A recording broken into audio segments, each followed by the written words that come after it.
All right, that was by request from Gabriel. Let me pull this down so it doesn't look like I'm straining my neck.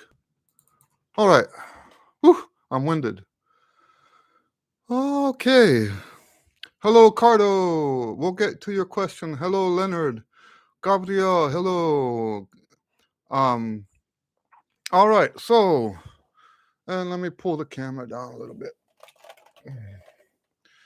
All right, so Cardo,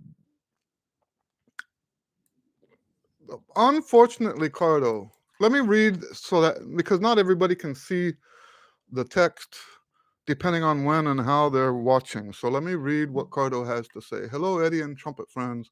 Hope you are doing well. Eddie, as you know, I'm currently on a Stork 3C. First 2 weeks were kind of marvelous, except for some endurance issues. But now, now everything seems to fall. Seems to fall apart. Why is this happening? I was actually taking care of pacing myself and not overdoing it. Um, Unfortunately,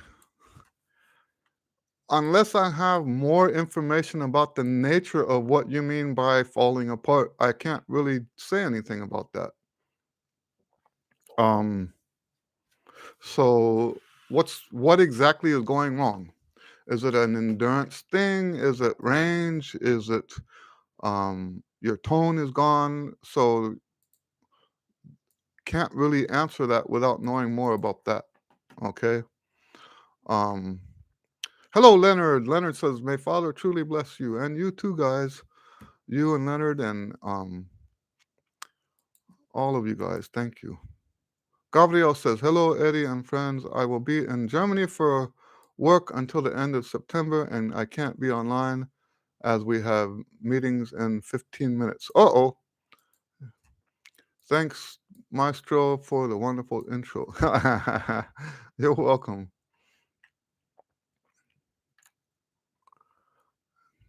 Cardo says, "It sounds great. Bravo. You're welcome." Um,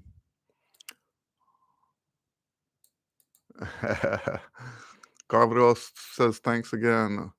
Of course, I work in the afternoon, but in the morning, I'm going to visit all the small craftsmen of rotary trumpet." Good. That's great. Wonderful.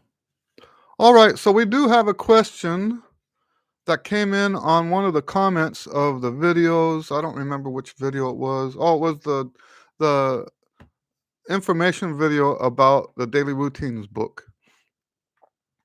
And it's from a guy named Jake. I won't try to pronounce his last name. He says, and he says that he bought the book. He likes the book, uh, and he wants to know, how do you know when you're ready to go from one? In that book, I called them groups. One group of exercises to the next group of exercises. When are you ready to graduate to the next level? Now, the way I first talk about this is I put this in the context of what I look for as a teacher. And that's a different perspective, right? That's a different perspective of that, because what you feel like you're going through might not actually be what you are going through, right? So let me first say it this way, and then we'll try to translate that into what it feels like, what it sounds like. Okay, so one of the first things I'm looking for is tone. Does the tone get fuzzy at the end of the routine? If the tone is not fuzzy at the end of the routine, that means you've got enough endurance to get through without getting tired. If you have enough endurance to do the whole routine and not get tired, then that's a hint that you might be ready. Another thing that I look for is throughout the day, not just in the routine, but throughout the day, if you accidentally play notes that are higher than what you're trying to play. In other words, you went up to the E, and instead of hitting the E, the G came out. Now I'm using E as an example here because the he's currently on group 2. He wants to know when is he ready to go to group 3. One of the things I'm looking for example, on the lip slurs, right? Now, um, that book has the lip slurs starting on low C, right? Now, if you're going for that and you accidentally hit the G instead and it has a beautiful sound, then what I hear when I hear that is a student that has all the chops that they need to play higher, but not the familiarity. You guys hear me talk a lot about familiarity, right? Familiarity works in a bunch of different ways.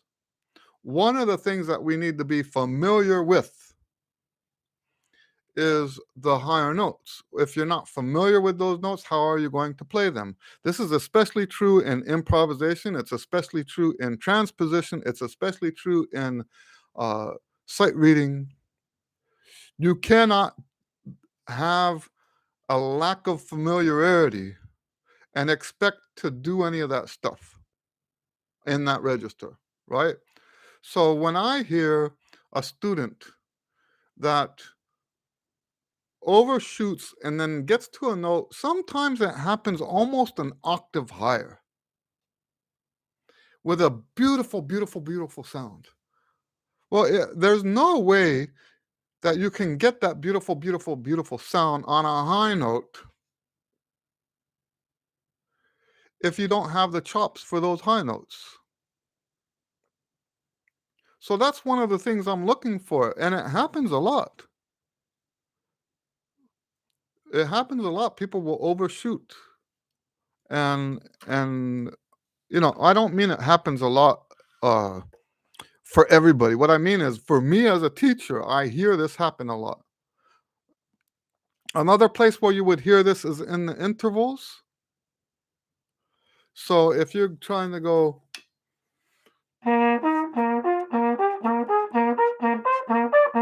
you're playing something like that, and you find yourself, instead of going to, you end up going and overshooting it. Like, you know what I call this sometimes? Bam Bam syndrome. Remember the old Flintstones? And there was Bam Bam, and he didn't know how strong he was. And he would pick up houses with one hand, right? Um, and I call this Bam Bam syndrome, right? You don't know how strong you are.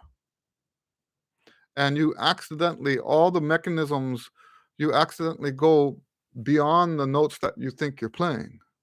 And it comes out strong. It comes out with a clean sound. If you can do that on accident, you can also do it on purpose. So yes, if I hear that, I'm going to start thinking, not it's not this happened once and now we're going to go for the higher range. No, it happened once. Let's keep our eye open for this and see if other symptoms, other not symptoms, other signs come up. Signs that you're ready to move on. I think the endurance is a big thing. If you get to the end of the routine, you're not tired. That's a good one. You know what? You know what's not on my list? Hey, let's try playing higher. That's not on my list. Now that said, you know what? Everybody is different.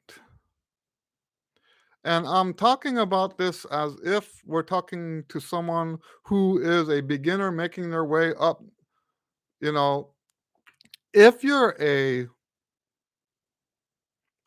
comeback player and you had great range, I might say, let's see how high you can go. With the comeback players, I treat it a little bit different because a lot of that skill is still there. It's just latent. It's buried inside your mind. It's buried inside your body, and we need to do something in your lessons to re-access to regain access to that old skill that you had. So that's a little different. We don't treat the people who started from scratch the same as we do the comeback players. Now, sometimes the comeback players, in a great sign of humility, sometimes the comeback players will say to me, um, "Let's just treat this like I'm a beginner." And you know what? That's great. I understand that kind of attitude. It just doesn't work that way. You can't forget what you had. You know, there's times when what you had in your head stored away in there, we can still benefit from tapping into that. You know, all of your experiences, because I think the reason why someone would say that is if some of the stuff that they did when they were younger was not so good. Right? If someone told them, "Oh, you know what? You got bad habits. You got a bad embouchure. You got," so they're gonna say when they come back, in order to avoid all that, they're gonna say, "Let's just start over like a beginner." Well, that doesn't work. You can't. Now, and don't get me wrong. I'm not saying that you're stuck with these bad habits forever. I'm not saying that. You can benefit from those bad habits now. It's the weirdest thing in the world, the way this teaching works. But anyway, the reason I'm saying all that is because um, I wanted to clarify, because I know some of you guys are comeback players, and I just said that I wouldn't just say, "Hey, let's see how high you can play." I won't do that. But if you're a comeback player and I know that you have the chops, then we want to see how far those chops go. That's not the same thing as someone who hasn't been playing, and we're not going to treat those the same. Okay? Just want to clarify that. So yes, so I told you two things. They're endurance, and so the thing I said about tone is part of the endurance. If at the end of your routine your tone still sounds good, that's an indication that you've got good endurance. Let me think if I. So another one is flexibility. If you're still having issues with flexibility, and I don't mean just like moving around on the horn. If you can't go from loud to soft, um, and soft to loud, and uh, that kind of flexibility, like just not being stuck. This is another indication that you're not there yet, because so now let's go back to the regular flexibility, right? If you can't,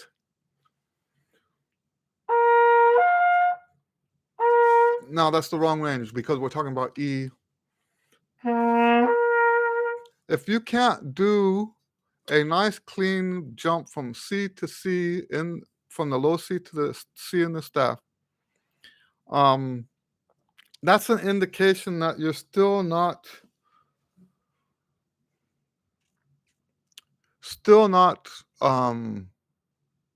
I guess the word we're looking for is advanced enough in your progress. Now, what I said was we would take a look at how it feels on this side. Um, because here's the problem: is there's different personalities, right? And the reason I even have to talk about this now is recently I've had students that I really thought they were ready to move on. And when they did move on, it was such a, I don't know how to describe it.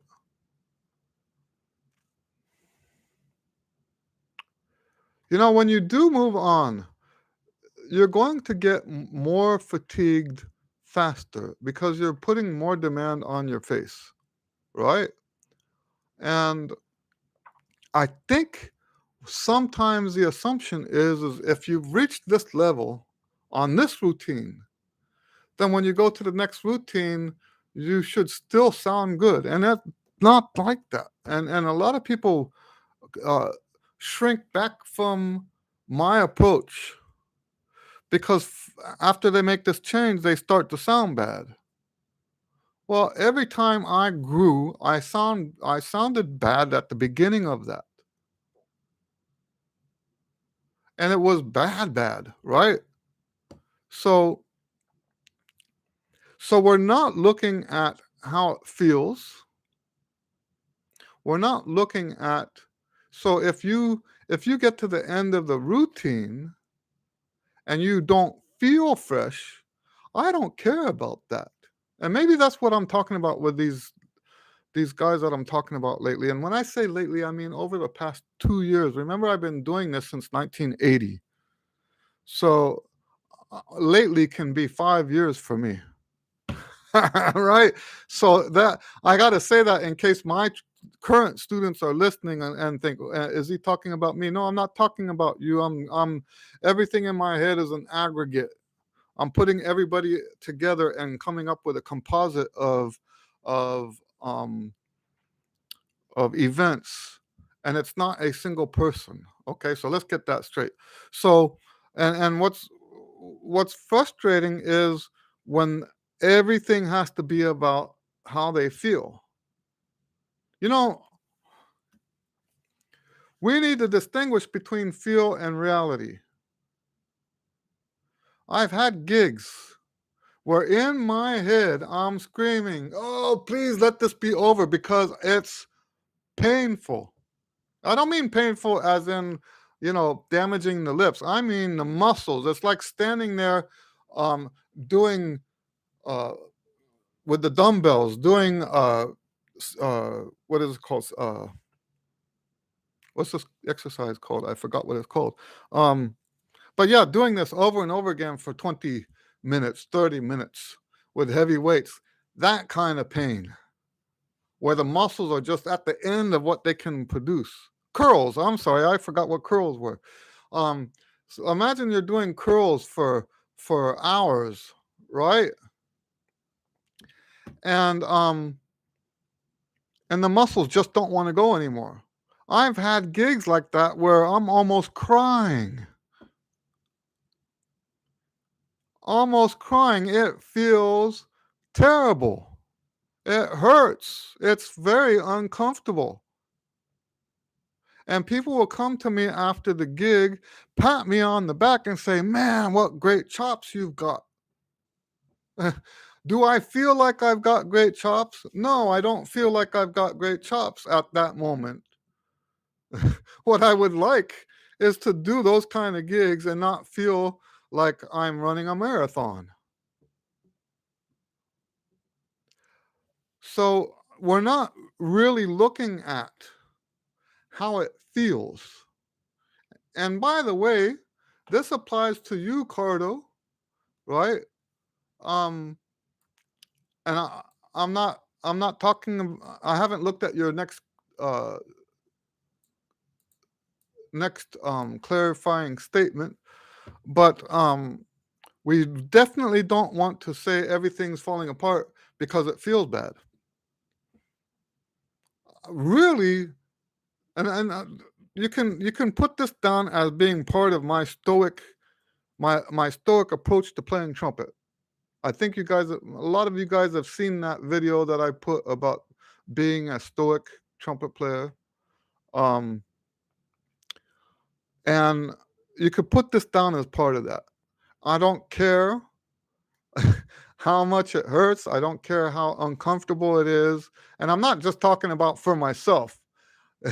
If someone says it's falling apart, and like I said, Cardo, I'm not saying this that you are saying that. Um, but but it needs to be said. We're not going by feel. We're going by what it sounds like. We're going by how um, clean the intervals are, stuff like that. So from this perspective, from our perspective, w- I think this thing where you accidentally overshoot notes, I think that's a big indicator. And we have to be honest with ourselves too, because sometimes you can have times when you actually overshoot on purpose. And if you're going to be dishonest that way, that you're being dishonest with yourself, and there's nothing I can do to help you, right? Um, so anyway, it's a I guess what I'm trying to say is a little bit more tricky from your end to tell if you're ready. It just has to start getting easier, but we have to distinguish between feeling easier and actually being easier. You know, a good way to put this is if you're an athlete and you're trying to run at competitive speeds. I'm not talking about a marathon now, I'm talking about the sprinting stuff. If you're trying to run at very fast speeds, when does that start to feel easy? That should not feel easy. If it feels easy, you're probably not trying hard enough. Okay? But when someone else is watching, it's going to look like you feel easy. You see how that works? So anyway, I hope I've answered that. It's not a very good answer because it's not. You know, I wish I could say when you can do this, this, and that, it's time to move to the next level. I don't have that. I don't have an answer like that for you. But I also have a problem with the idea that, talking about this feeling stuff, I don't think it's safe to just wait until everything feels good at this level. I hope that makes sense. All right. So let's scroll back up.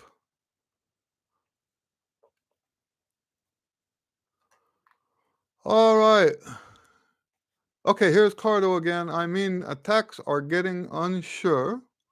Sound is very airy and high notes are gone. Okay, that sounds like fatigue.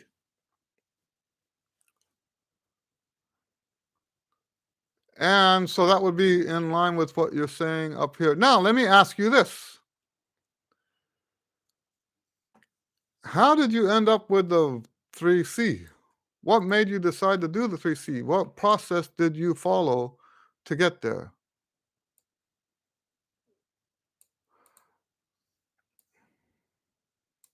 If I'm not mistaken, the 3C is identical almost to the Bach 1.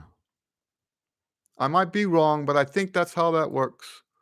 The Bach 1, 1.5, something like that.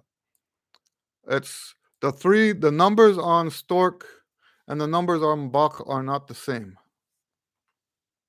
So I would like to know how you decided to go to that mouthpiece.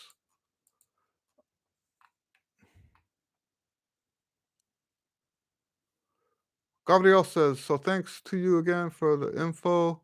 I will record and take for me. Have a nice Q&A. I will watch tomorrow. Have a nice weekend all. Yep, nice to see you, Gabriel. Karen says, hello, Karen. Hi, Eddie. If I'm using CHOPS Express and need to do a longer tonalization studies, which one should I use? Whatever corresponds to the Express level for the day. Okay, so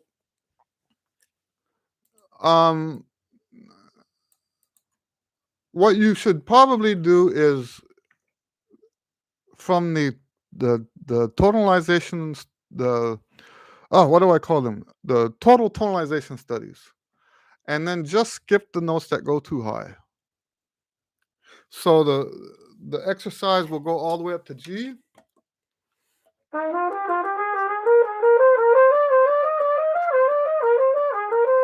But go only up to E. And then skip and go to the next one. Like that, okay? So that's how I would do it. Is I have other students until I get the other book finished. I'm working on trying to get the updating all of the tonalization studies for the different levels so that they have it's going to be 2 sections in the book. The beginning section will be for the abbreviated version, and then the back of the book will be all of the studies at that level. But I don't have that right now. Just working on it right now.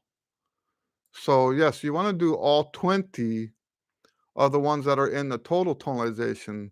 Just don't go up to the high, the higher. So to be two of the groups that you're not, two cells that you're not doing. Actually, probably more like three.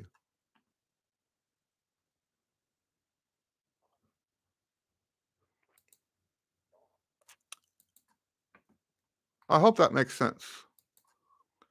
Gabriel says, "What was that nice music taken from?" That's from a etude book. It's written by Bach, but the etude book is written by Baudet. So Karen says the total tonalization, is that a separate book? I'll tell you what, if it's not in your folder, I'll put it in there now. I didn't realize that you didn't have that.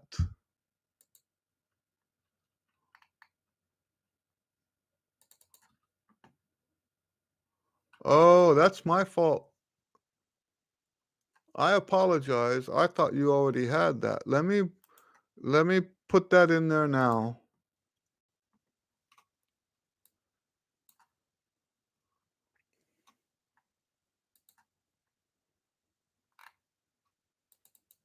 Sorry, guys.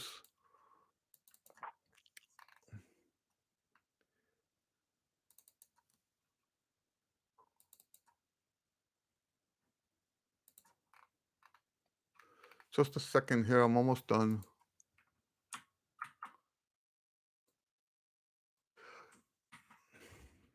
Okay. So that's Karen, that's in your folder now.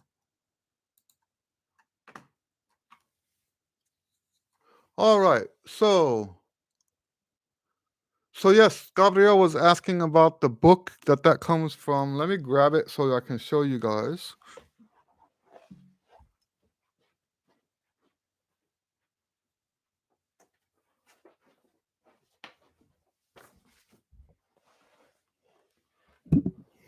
Ah, that's the book. It's one of the Leduc. Okay. So it's number 4 out of that book. I've been playing that as a solo, that etude. Um, it's one of my favorite pieces to play for people. I used to have it memorized, and I probably could have done it memorized today, but I didn't feel like chancing it. So I read it instead. All right. So, hello, Jeffrey Barry says, like riding a bike. Oh, I think you're talking about something we were talking about. Oh, talking about the comeback players. Javier says, hello, trumpet friends. Trumpet Sensi. I hope you are all doing well. I'm doing great, thanks. What do you think of using the rest day for just playing music and no routine from time to time? Just spending time with the horn. You know what I would rather do is still have a rest day and have one day like that too. I think a rest day should be off the horn. The only exception should be like if you have a easy gig. Like most church gigs are easy. At least for me anyway. And I don't mean they're easy for me like I'm that good. I mean most of the gigs I get are the music is too easy. I don't mean I know that now that I'm hearing the way that came out of my mouth, that's not how I meant it. It makes it sound like an arrogant jerk. Um, that's not what I meant. I do get called to play very easy gigs. Like the last church gig I played third part, and I don't, to me, I would never complain about that. But that's not gonna hurt my day off. You see what I'm saying?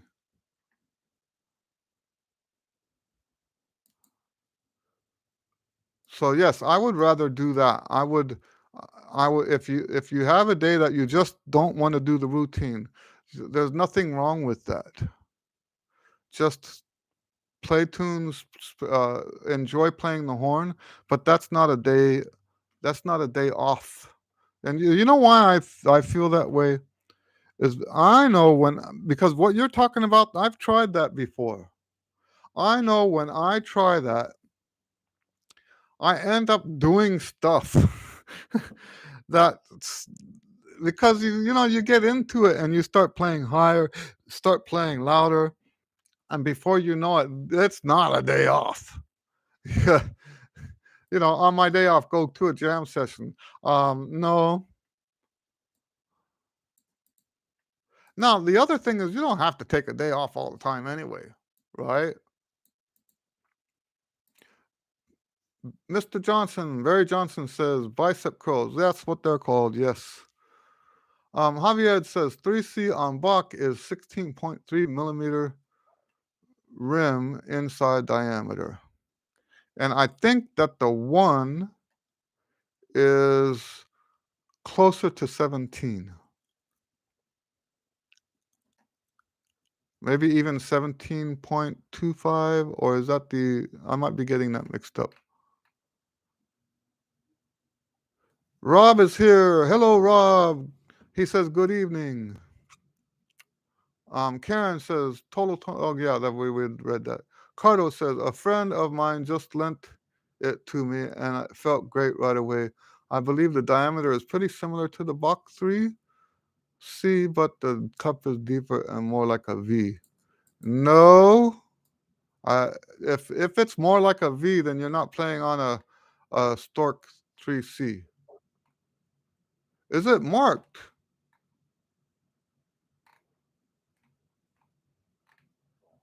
It should not be a deep V cup.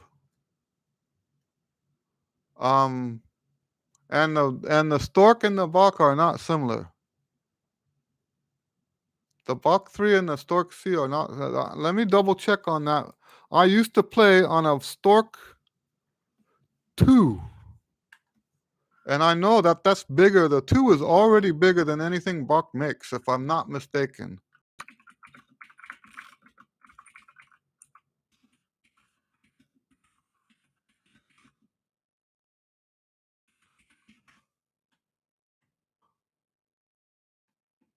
I might be wrong about this. You guys know how I am. I'm not afraid to be wrong.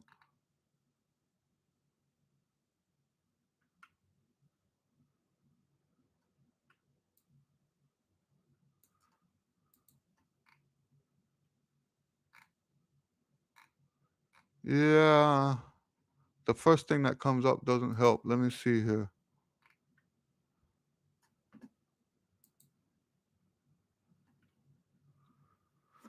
All right, I found something here. Bach.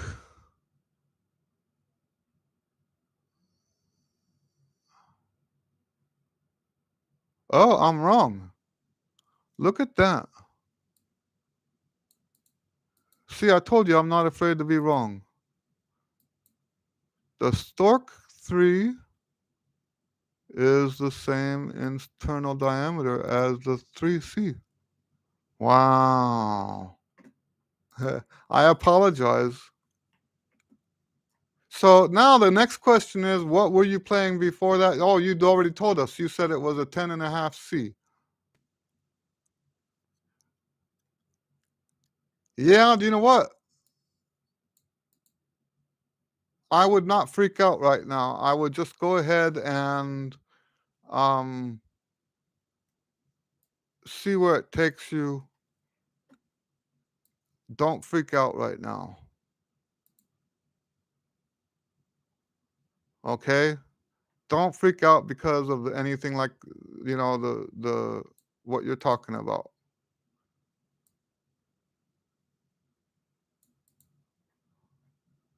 Oh, okay, here Cardo did the homework. I think diameter is 16.5, just about 0.2 millimeter wider than the Mach 3C. Okay. And Karen says, thanks, that will keep me busy. Rob says, when I play on the cheap trumpet, The high G is so horrible. Does it mean anything about cheap trumpet, or is it the same with, for example, Bach trumpet? Yeah, that really depends on the trumpet, really. There are some really bad ones out there. I played on equipment. There's two approaches to this, right? There's people who say they can play on anything. That's just not true anymore. That they used to say this kind of stuff. The clinician would be at the head of the audience, right? And someone would complain about their trumpet, and the clinician will say, "Give me your trumpet," and he'd put his mouthpiece in, and man, play just like he played on his own horn. There is that, okay? Um, and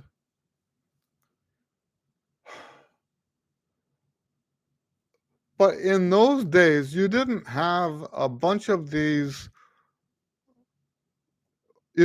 Today you'll buy a trumpet for $50. And I'm not saying just because you paid $50 it's a bad trumpet. I'm not saying that. But the truth is that there's a lot more bad trumpets out there than there used to be when the clinicians used to take people's horns and play them like that. So there is a possibility that a cheap trumpet could have very specific issues that will make a G sound horrible. He also says, when I played the high G on a Bach, it was good. Okay, so there you go.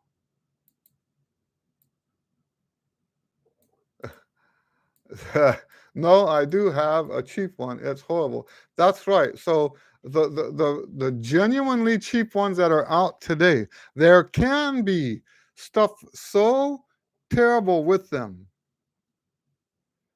that they are unplayable almost. I have picked up horns that the design on it was so bad in terms of the science that goes into designing a horn. It's so bad, it's almost like there's a cork in it, plugging the horn up.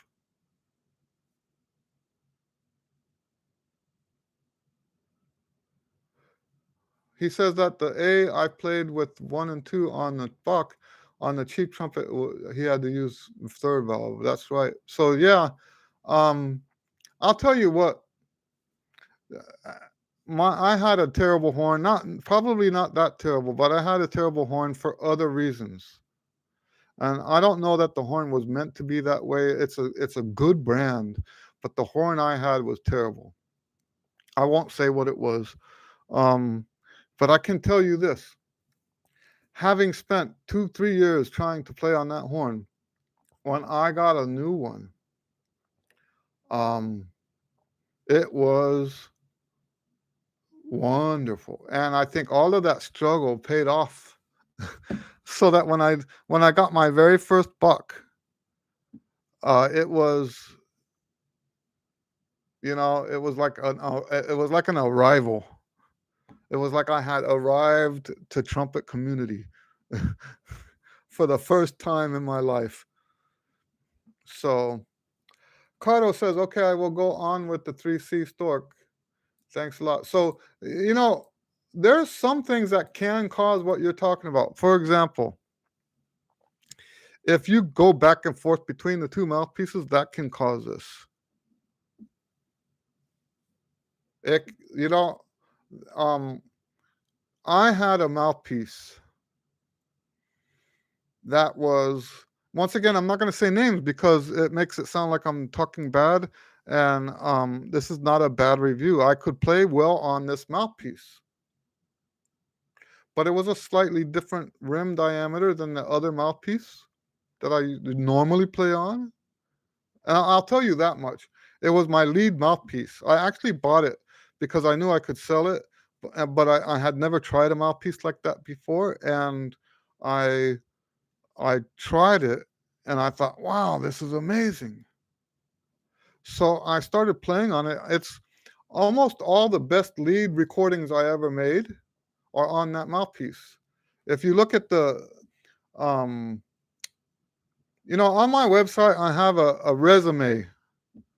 And if you look at the resume, it lists most of the recordings. When I say most, I'm sure I made recordings other than what I put there on the list. But if you look at the ones that I did with Calvin Owens, that's a rhythm and blues big band. And I played first trumpet on all that stuff, and it was all on that mouthpiece. Here's the problem. If I had a gig that required that mouthpiece and my other mouthpiece, or if I had two gigs back to back where I had this mouthpiece and that mouthpiece, and then had to go back and forth between the two, it would get to where I could not play a note. So this terminology that you're using where you say it's falling apart, that would my vocabulary is not plugged in today. That would classify as a falling apart, right? Um, and it was a tiny difference. It was a tiny, tiny difference. So I don't know if you've been going back and forth between the two mouthpieces, but that's generally speaking a big no-no. There are some people who can do it. I don't recommend it because I've had enough students that by switching back and forth in the middle of the day, in the middle of a practice session, let me see what this does, let me see what that does, you can really get all kinds of swelling and inflammation and all kinds of stuff like that. It can really get bad sometimes.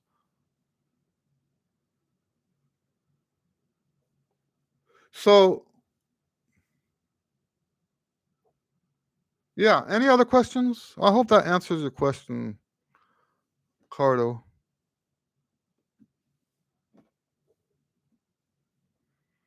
What else do you guys got? Ah, look at that. So, Cardo says, yes, I was flirting back with the 10.5C at times. You don't have to apologize to me. You know, um, the thing is I see patterns, right? I see patterns. And so this is not something new to me.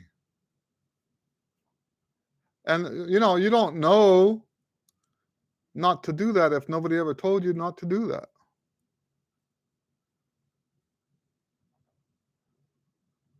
And like I said, I have some friends that can just play on any size at any time and not have any problems. It really depends on your teeth structure and your lips and all this stuff. There's different things that go into it. So many different things that there's no way you can know except for just to try.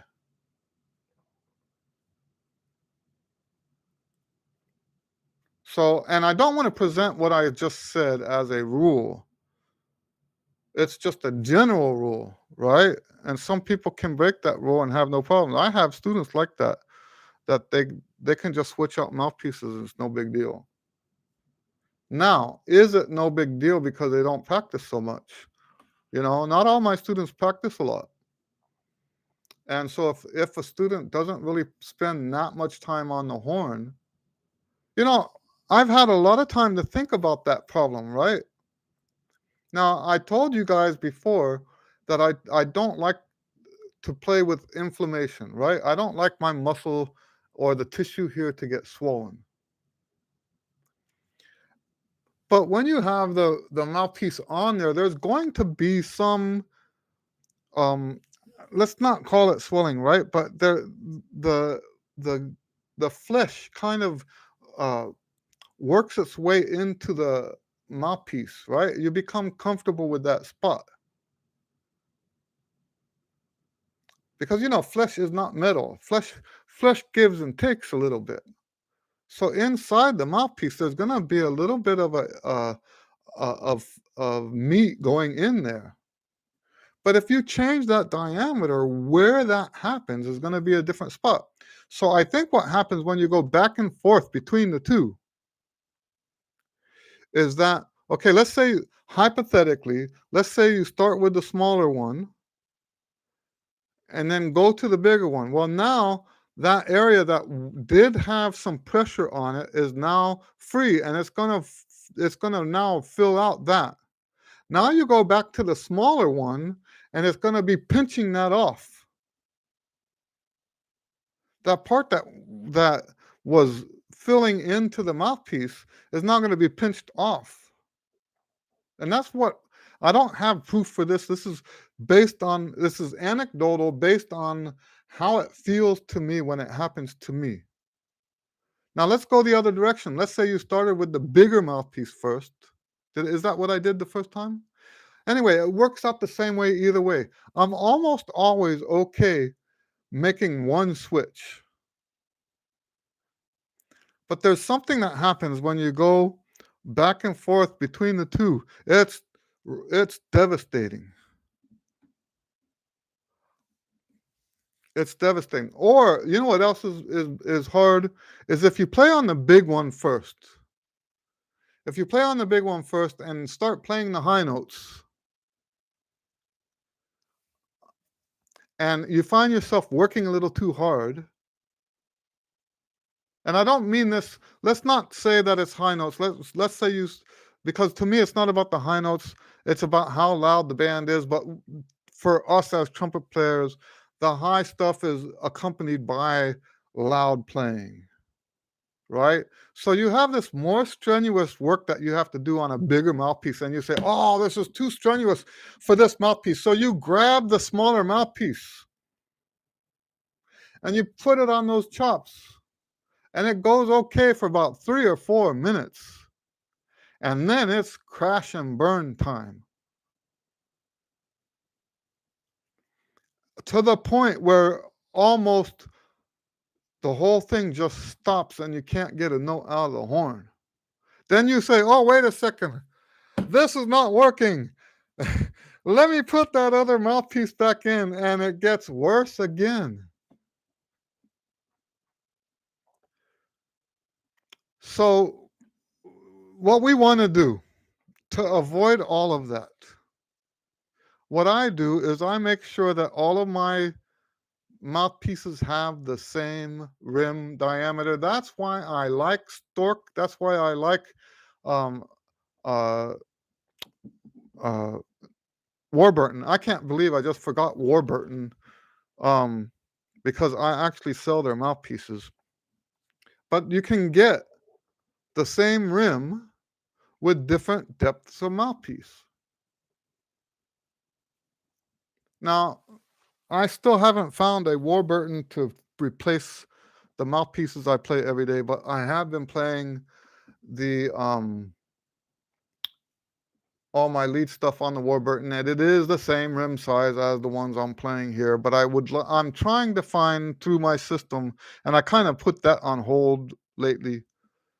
I'm only halfway through working through my system, uh, but I'm trying to find a mouthpiece shank combination that will replace this Shelky that I've got over here.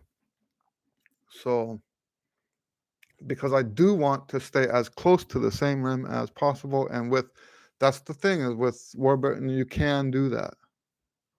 So,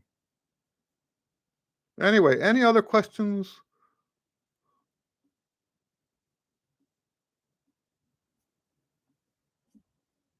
So yeah, you know what? I would much rather answer these questions um much rather answer these questions anecdotally and tell you what I experienced than to tell you what's true for you, because there's no way I can know what's true for you. I really feel that way. I've always felt that way. Cardo says, "Eddie, I have difficulties going from a pedal note up to the normal register. For instance, like the slurred F scales during starting from a pedal F all the way up." You know, I don't know that I would ever start from a pedal F. I always go from mid register down to the pedals and then up to the high notes. So I don't know that there's a need to start on the pedals and go up from there. That's something I don't know anything about. Is there someone that does that? I don't know of anyone that even teaches that. Is there someone that teaches that? That you start on the pedal and go up? Everyone I know goes from the normal notes down to the pedals. Now, I started writing pedal exercises. Let me pull this up because I really like the ones I have in the pro book. I really like those exercises. They're my favorite. And normally I don't my favorites would normally not be the stuff that I wrote. Let me pull this up and play it for you because it combines all of this that we're talking about into one system, starting medium, going low, and then going up to the higher notes. Let me find this in the PDF.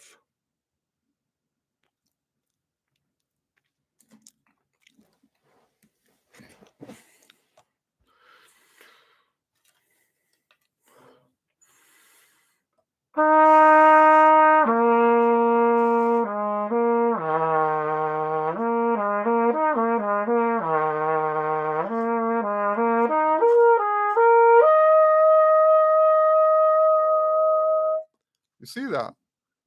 And it's got an expansion thing going, so the lower you go, the higher you go.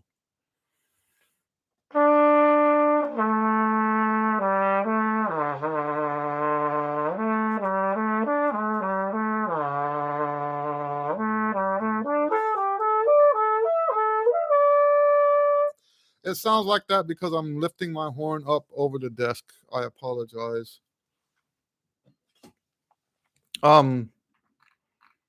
Yeah, so I love doing that where you go down lower and then up to the higher notes. So this one goes down to the low B all the way up to high B. So it's a 1, 2, 3 octave exercise. And yeah, I like that. I got that. That's not an original. It's an original exercise, but not an original idea. The idea comes from, oh, and I'm terrible with names. I wish he's a trumpet player in the Detroit Symphony, I think. Great, great guy, great player. Um, I've known him since I got on AOL. Back in the old days of the internet, right? AOL had its own community. America Online, remember? They had their own community. It was like their own little internet. And I met trumpet players on there, and he was one of them. I forget his name. Let me get his book so I can. He's got a book on Lulu, something about a cat. Let me get it real quick.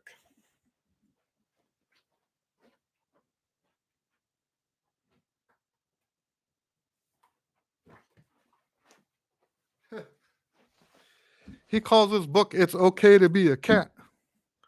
And yeah, that's right. Bill Lucas, William Lucas.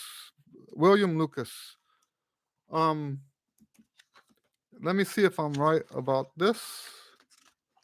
I think he's.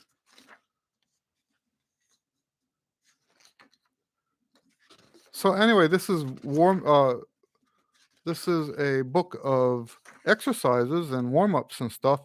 But before this, he gave me a book, or I bought a book or something of his that was a pedal tone book, and he was the one that introduced me through that book to taking the pedals all the way down and then taking them up into the upper register. But never did I, and as far as I can remember, never did I see anyone go start from the pedal tones and then go up. It was always from the mid range down into the pedal tones and then up from there. Okay. I don't think it's done the other way. If anybody knows of someone that does it the other way, let me know because I would like to look into that to see why they do something like that. But yes, I wouldn't do that if I were you, unless you have a reason for doing that. No, do you know what? Let me reword that. I'm not going to tell you you shouldn't do that. What I'm going to tell you is if you're having problems with it, don't stress about it. That's a better way to put it. If you want to master that, that might be one of the things that sets you apart, right? So let's not say it that way. Let's not say, hey, let's not give the false impression that it's wrong to try to pursue that. It's just, I don't know anybody that does that. Okay. Rob says, thank you for your answers. You're welcome. Thank you. All right, guys, I have to go. Thank you for hanging out. Have a great weekend. I thought I was gonna have a new video out tomorrow, but after I recorded, I realized that there was some stuff I left out. So I'm gonna have to redo that video again. So we won't have a video tomorrow. Um, Cardo says, thanks a lot again. You're welcome. We'll see you guys next time. God bless you. Have a great weekend.